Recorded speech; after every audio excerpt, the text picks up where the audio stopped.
Rock Station Lunch and Taco Show, 7:45. The commercial-free Workday Rock Block coming up shortly. Right now, though, time to check it out. Some of the latest science and technology news. On this tripping Thursday, don't forget our Instagram page. You got a chance to win a staycation and a really good one.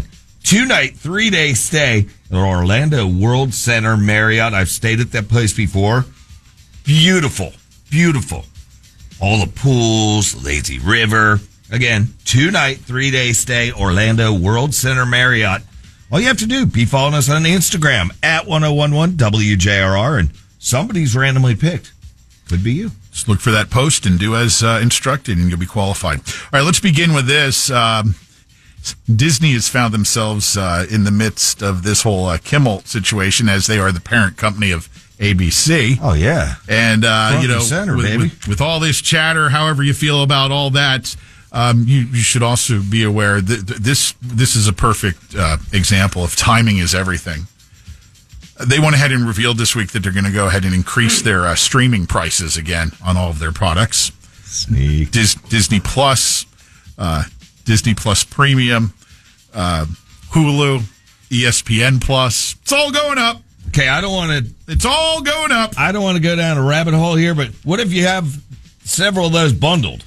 The bundle's also going up. Son of a sailor. Yeah. All right. The increases range from $2 to $3 per month on each of those products and bundles. Speaking of bundles and products and, different streaming things, I still have not downloaded Red Zone. I'm sticking it to the man, Pat. You're zany, Taco. Actually, I can't figure out how to do it since we shut her down before, so I need your help later. IT Bob. Full display. Mm-hmm. An AI artist named Zaina Monet just signed a $3 million record deal. Okay. The woman named Talisha Jones writes all Zaina's lyrics and uses AI to turn them into songs. $3 million record deal for artificial AI. Intelligence. Yeah. The track that one of the tracks that is taken off right now it's called "How Was I Supposed to Know?" 5 million streams across YouTube and Spotify. Yeah, it's like one of these top 40 type deals. Mm-hmm.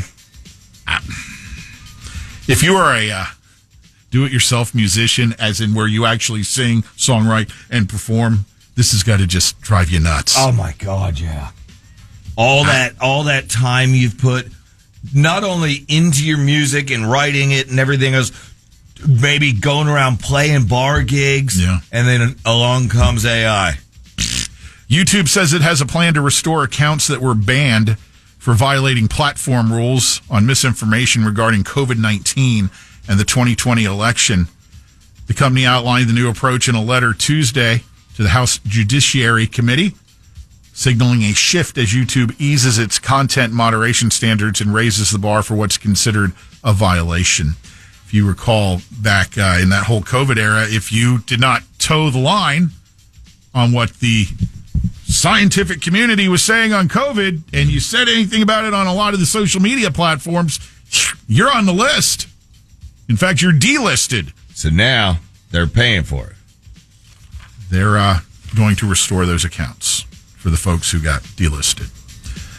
New study shows that the type of music you play on a road trip will affect whether you get motion sickness or not. Really? So if you're prone to getting car sick, research tested joyful music and sad music, and it turns out that happier tunes tamp down motion sickness. Bottom line here, soft and joyful music worked best, reducing motion sickness symptoms by about 57%. Yeah, I would think like Pantera or Metallica, really heavy Metallica might make you a little... Well, you first off have to be prone to motion sickness to apply this remedy. And in that case, no, if you're prone to motion sickness, if you're listening to thrash metal, that's probably not going to You're in trouble. Alleviate your symptoms. We have now more specific details on what's going to happen with TikTok here. With the plan to save TikTok in the United States via new ownership structure that would move U.S. operations into a joint venture with majority American ownership and board control. Oracle, as I indicated last week, would provide security for the entire operation including the algorithm. This has been one of the sticking points with this whole deal. It would be continuously monitored to ensure it's not being used maliciously or influenced by foreign powers. So the deal is pretty much there and done. They're working on getting this closed. China has still yet to publicly confirm agreeing to the deal, although it sounds like they have, and this is going to get done, it looks like, in the next 30 to 45 days. So the whole thing is set up. Here's what it is. Yeah. You know what's going to happen. China's sign off on this or not. We'll see. It's been extended 3 times already, so I'm not making any guarantees here. But I'm saying it's going to happen in the end. Whether it happens in 45 days or not, it's going to happen. It's going to have to. Yeah. There's just too many people would be completely, their worlds would come apart if there was no TikTok. If you've even been considering buying an EV, an electric vehicle, you may want to jump sooner rather than later. If you want to take advantage of the $7,500 EV tax credit, you have until the 30th, and then that tax credit goes away. Really? Now, you don't have to take possession of the vehicle by the 30th. You just have to make the necessary paperwork and down payment and plan to take delivery of the car. All right? You get a signed contract, you'll still get the $7,500 EV tax credit if you get it done by the 30th. Does it say why? It's just not being, it's not the not tax credit. It's extended not, the tax credit's not being funded anymore after the 30th. In this curious, if you use food delivery services, there was a big study done on the overall cost of having food delivery as it pertains to a set.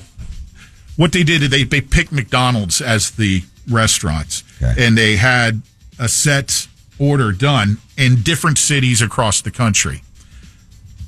And they compared the price costs per delivery service, and they had it broken down to which cities are the most expensive to have your food delivered, and then they broke it out to which app itself tax on the most. Like fees and stuff, yeah. Yeah. DoorDash, most expensive. Seriously? Yeah. Oh. DoorDash is the most expensive. I know a lot of you love DoorDash, and I'm not. Yeah, I use DoorDash. They are the most expensive food delivery app.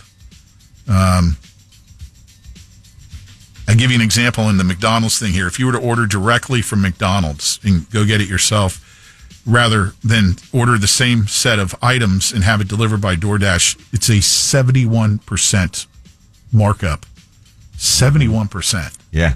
And think, Pat, of the person, the individual, and we're all guilty. I mean, well, we're not all, but I'm guilty of it.